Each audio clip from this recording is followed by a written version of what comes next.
حضرت سلطان باہو رحمت اللہ تعالیٰ علیہ کے ایک خادم ہوئے ہیں، ان کا اصل نام امیر بابا لکھا ہے بعض جگہوں پہ، لیکن ان کو کدن میاں، کڈن میاں، بڈھے میاں کئی ناموں سے یاد کیا جاتا ہے۔ بڑے درویش صاحب حضوری آدمی تھے۔ اکثر لوگ دم درود کرانے آتے تھے ان کے پاس۔ بزرگوں کے پاس لوگ آتے ہیں، اللہ کے اب بندے دعا کرتے ہیں تو اللہ خیر فرما دیتا ہے۔ آج کل کا زمانہ نہیں، اب تو دکانداری ہے نا، ٹوکن چلتے ہیں، تو اللہ تعالیٰ خیر کرے، حالات بڑے عجیب و غریب ہے۔ تو ان کے پاس لوگ آیا کرتے تھے دم کرانے۔ انہوں نے نا دور ایک برتن رکھا ہوا تھا، تو کوئی آدمی آتا تو تھوڑا سا اس میں نذرانہ ڈالتا، کہتا حضرت جی میرا یہ کام ہے، یہ کر دیں۔ وہ خلیفہ تھے حضرت سلطان باہو، وہ گردن جھکاتے، تھوڑی دیر کے بعد سر اٹھاتے، کہتے تیرا کام ہو جائے گا۔ صحیح مسلم کی حدیث ہے، نبی پاک نے فرمایا رب اشغاز اغبر لو اقسم علی اللہ لابرہ، اللہ کے کچھ بندے ایسے ہیں جو اللہ کو قسم بھی دے تو اللہ ان کی قسم پوری کر دیتا ہے۔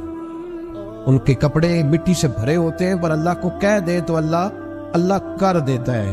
حضرت سلطان باہو کے وہ خلیفہ کہتے ہو جائے گا تو ہو جاتا۔ پھر کوئی بندہ آگے کہتا یہ نذرانہ ڈال دیا ہے تو کام گردن جھکاتے، کہتے اپنے پیسے نکال کے لے جا، تیرا کام کوئی نہیں ہونا۔ ایک دفعہ کچھ سید زادیاں آ گئیں، انہوں نے آ کے نا اس زمانے میں 100 روپیہ سمجھ لے کہ آج کل ₹1,00,000 بابا جی کے نذرانے والے گلے میں ڈالا، اور آ کے کہا کہ بابا ہمارے نا ایک بچے کو سزائے موت ہو گئی، اور حلفاً بتاتے ہیں کہ ناجائز پھانسی کا حکم ہوا ہے، تو تیری رب رسول کی بارگاہ تک رسائی ہے، مہربانی کر، سیدوں کا بچہ ہے، مہربانی کر۔ بابا جی نے گردن جھکائی اور کہا اپنا 100 روپیہ نکال کے لے جاؤ، مشکل ہے بچہ بچے تو میں کچھ نہیں کر سکتا۔ سید آدمیاں تھی، روتی ہوئی لوٹ گئیں۔ بچے کی نانی زندہ تھی، ان کو جا کے بتایا تو وہ رونے لگ گئیں، کہنے لگی تمہیں بات نہیں کرنی آئی، اللہ کے بندے بڑے نرم دل ہوتے، تمہیں منانا نہیں آیا، ورنہ یہ ہو سکتا تھا۔ میں جاتی ہوں۔ وہ آئی، 100 روپیہ ڈالا، اور بابا جی امیر صاحب کے پاس بیٹھ کے کہنے لگی بابا بات یہ ہے کہ ہم سید ہے سارا ہمارے گھرانے کا، پر چلو آج تک رسائی تیری ہے، آج کل تیرے تعلقات مضبوط ہے تو مہربانی کر، کوئی غلط بات نہیں، بچے کو پھانسی غلط ہو رہی، مہربانی کر۔ بابا کہنے لگا اماں میرے بس میں نہیں، میں بھی تو اللہ کا کمزور بندہ ہوں نا، مالک کا کمزور بندہ ہوں، وہ ضروری نہیں، دعا پہ فضل ہوتا ہے، اگر اس کی مشیت ہو تو پھر بندہ کیا کر سکتا ہے۔ تو اماں یہ کام نہیں ہو سکتا، تو اماں رونے لگ گئی، کہنے لگی کوئی نہیں، میں قیامت کے دن حضور کی بارگاہ میں تیری شکایت کروں گی، میں کہوں گی کہ میں نے بتایا تھا میں سید ہوں، اس نے توجہ ہی نہیں کی، میرا کوئی خیال ہی نہیں کیا۔ بابا صاحب فرمانے لگے اماں پیسے نہ نکالنا، جا تیرا کام ہو جائے گا، جا تو ہو گیا تیرا مسئلہ ہو جائے گا۔ وہ آپ پیسے رکھتے تھے تو سال کے بعد، 6 مہینے کے بعد جا کے حضرت سلطان باہو کو دے کے آیا کر، وہ وہاں لنگر میں یا کسی جگہ خرچ کرتے۔ جس دن اس بچے کی پھانسی کا وقت تھا نا، تو وہ بابا جی حضرت سلطان باہو کے پاس چلے گئے۔ حضرت سلطان باہو کے مزار پہ جو دوست گئے ہیں یا میرے ساتھ گئے وہ جانتے ہیں کہ گڑھ موڑ سے یوں مڑتے آگے دربار ہے، تو گڑھ موڑ پہ حضرت سلطان باہو ان کے استقبال، ان کو وہاں پتہ چل گیا کہ وہ آ رہا ہے، آئے دروازے گڑھ موڑ تک، مرید ساتھ تھے۔ حضرت سلطان باہو کہنے لگے یار تو نے اچھا نہیں کیا، اپنے خلیفے تو نے اچھا نہیں۔ کہنے لگے حضور چارہ کوئی نہیں تھا، سید زادیاں آ گئی تھی، حضور کا خاندان تھا، میں کیا کر۔ مرید کہتے ہمیں سمجھ نہیں آ رہی کہ یہ کیا ہو رہا ہے۔ کہنے لگے مجبوری تھی، کیا کرتا، کدھر جاتا، حضور کا خاندان تھا۔ کہا تو نے اچھا نہیں، کہتے ہمیں نہیں سمجھ آ رہی کہ تو نے اچھا نہیں کیا، وہ کہتے ہیں حضور کا خاندان تھا، اس کا معنی کیا ہے۔ کہتے تھوڑی دیر گزری، بچہ وہاں سے رہا ہو گیا، حضرت سلطان باہو کے خلیفہ کا انتقال ہو گیا، وہ وصال ہو گیا۔ آپ نے جنازہ پڑھایا، دفن کیا، تو غلام کہنے لگے حضور یہ ماجرا کیا ہے۔ آپ فرمانے لگے اس نے اللہ کے حضور دعا کی تھی کہ مولا جناب اسرائیل نے اس دن کسی نہ کسی کی روح لینے جانا ہے نا، تو میری لے جائے۔ اب سید زادیاں دروازے پہ آ گئی ہے، تو سادات کو تو خالی نہیں نہ بھیجا جا سکتا، مصطفیٰ کا خاندان ہے، حضور میری روح لے جائی جائے اور اس سید زادے کو چھوڑ دیا جائے۔ فرمایا اس نے اللہ کے حضور قربانی دے کے وَفَدَيْنَاهُ بِذِبْحٍ عَظِيمٍ۔ سلطان صاحب کہنے لگے ایسا کیتی ہے جان حوالے رب دے، ایسا عشق کمایا ہے، اسی مرن تو پہلو ہی مر گیا، باہو تا مطلب نو پایا۔ حضرت سلطان باہو رحمت اللہ علیہ کے جو والد تھے ان کا نام تھا حضرت بازید، جاگیردار تھے، دنیا دار تھے، بہت بڑے مالدار تھے۔ فرماتے مذہب کی طرف میرا رجحان نہیں تھا۔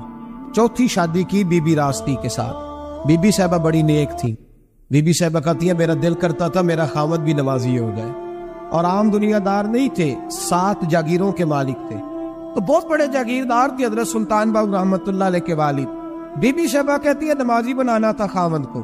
میں کونسلر صاحب نوں میں کیا ماشاءاللہ جیت گئے ہو؟ کہندے ہاں جی۔ میں کہندے جی کوئی حکم ہوئے تو میں دسو۔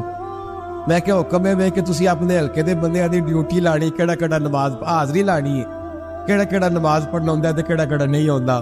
کہنے لگے بڑے سیانے نکلے ہو، پہلا مینوں ہی مسیتے باڑ چھڑیا جی، میں جاؤں گا تے دوجے دی حاضری لاؤں گا نا۔ تو خاوند نمازی بنائے گا بیوی کو تو اس سے پہلے خود بنے گا تو بنائے گا نا جی۔ تو اگر خاوند کہہ دے تو پڑھیا کر، میرے پیچھے نہ لگی تو کنی جنی کو تو پڑھنی اونی میں پڑھنی ہے نا۔ تو آج میں ایک دوست کو کہہ رہا تھا بچے وہ کام نہیں کرتے جو آپ کہتے ہیں، اور میں نے جمعے میں بھی کہا تھا بچے وہ کرتے ہیں جو ہمارا عمل دیکھ کے بچے چلتے ہیں، صرف بات پہ عمل نہیں کرتے۔ بی بی راستی کہتی ہے میں نے ٹھان لی کہ میں نے اس جگیردار کو، وڈیرے کو، اس موٹے بڑے چودھری کو میں نے نمازی بنانا اور بنا کے دکھانا ہے نمازی۔ بی بی صاحبہ کہتی ہیں کہ وہ جس خاتون کی بھی باری ہوتی تھی، 4 بیویاں ہوتی تھی، وہ اس کا حق ادا کرتے تو بعد میں اپنی خوابگاہ میں جا کے آرام کرتے۔ ان کا جو خادم تھا ملازم، وہ رات کو دودھ کا پیالہ انہیں دینے جاتا تھا، سونے سے پہلے ان کے پاس دودھ کا پیالہ پہنچتا تھا۔ بی بی صاحبہ کہتی ہیں میں نے رات کو ملازم سے کہا دودھ دینے تو نہیں جائے گا، میں جاؤں گی۔ کہ میں آدھی رات کو دودھ کا پیالہ لے کے حاضر ہوئی۔ تو کیسے آئی؟ میں نے کہا بی بی ہوں، آ گئی ہوں، تو اب مہربانی کریں۔ میں نے کہا اگر اجازت دیں تو آپ کے پیر نہ دبا دوں؟ چل دبا دے۔ بی بی کہتی ہے پیر دباتے میں نے کہا اگر اجازت دیں تو صبح نماز کے لیے جگا دوں، یہ نماز کی تبلیغ ہو رہی ہے۔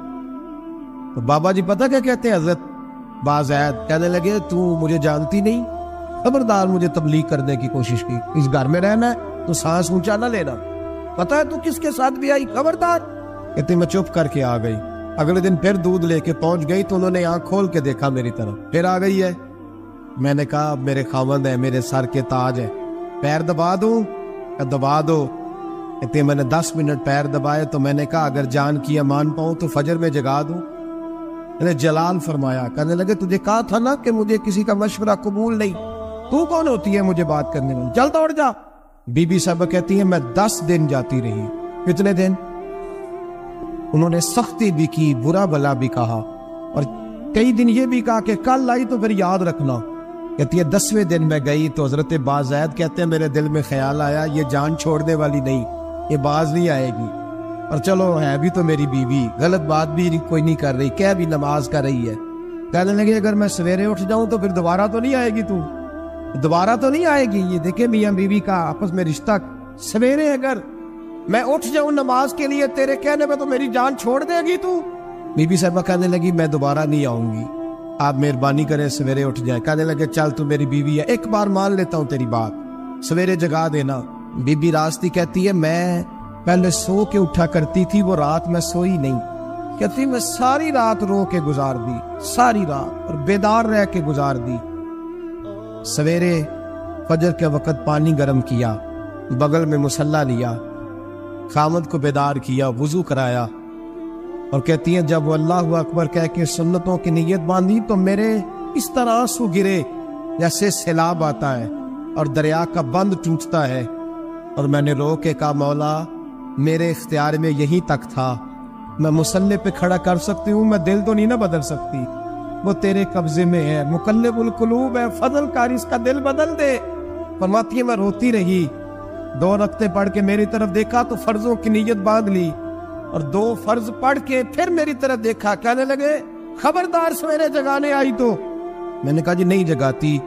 میری طرف دیکھ کے کہنے لگے تو نہیں جگائے گی آج کے بعد میں تجھے نماز کے لیے جگاوا کروں گا، میں تجھے جگاؤں گا۔ آپ فرمانے لگی وہ نمازی بن گئے، میں پہلے ہی نمازی تھی، جب ان 2 نمازیوں کا ملاپ ہوا تو اللہ نے سلطان باہو جیسا بیٹا۔